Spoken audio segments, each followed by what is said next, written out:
মহাষষ্ঠীর মধ্য দিয়ে শুরু হলো সনাতন ধর্মাবলম্বীদের সবচেয়ে বড় উৎসব শারদীয় দুর্গাপূজা। সকাল থেকে মন্দিরে মন্দিরে ভিড় করেন ভক্ত পূজার্থীরা। দেশ ও জাতির শান্তি কামনায় প্রার্থনা করেন তারা। ঢাকেশ্বরী মন্দিরের প্রধান পুরোহিতের প্রত্যাশা, পৃথিবীতে মঙ্গল বয়ে আনবে মা দুর্গার আগমন।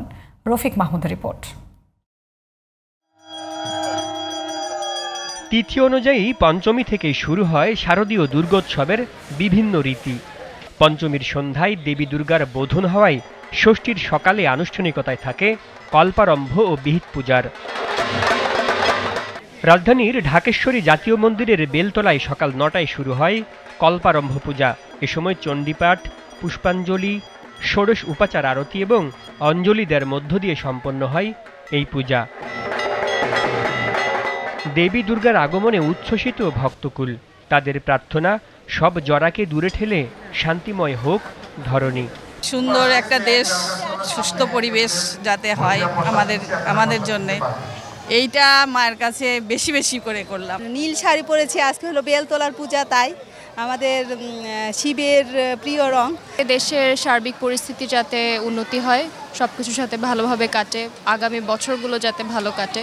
সবের শুরু আজকে, তো লোকজন ভালোই আসছে। আয়োজন খুব সুন্দর এবং নিরাপত্তা ও খুবই ভালো লাগছে। ওভারঅল সকল অ্যারেঞ্জমেন্টই ভালো এবং নিয়ম শৃঙ্খলাও আছে, সাথে হচ্ছে গিয়ে প্রোটেকশনটা হচ্ছে গিয়ে বেশি ইম্পর্টেন্ট এখন, তাই এটার দিক থেকে হচ্ছে গিয়ে পারফেক্ট। প্রতি বছর বিভিন্ন বাহনে সপরিবারে শ্বশুরবাড়ি কৈলাস থেকে কন্যারূপে মর্তলোকে বাপের বাড়ি বেড়াতে আসেন মা দুর্গা।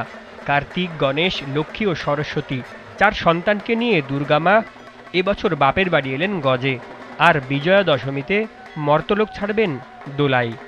আমাদের প্রত্যাশা সবসময়ই শান্তি, সুন্দর এবং উন্নত জীবনযাত্রার জন্য আমরা সবাই মিলে একসঙ্গে থাকব, একসঙ্গে আমরা কাজ করব। মা দুর্গা আজকে ষষ্ঠীরূপে সমস্ত আমাদের মায়েরা যারা আছে তাদের ছেলে মেয়েদের মেধাবৃদ্ধি, শিক্ষা লাভ এবং তাদের পরিপূর্ণ মঙ্গলময় জীবন তৈরি হোক, এই প্রার্থনা ছিল।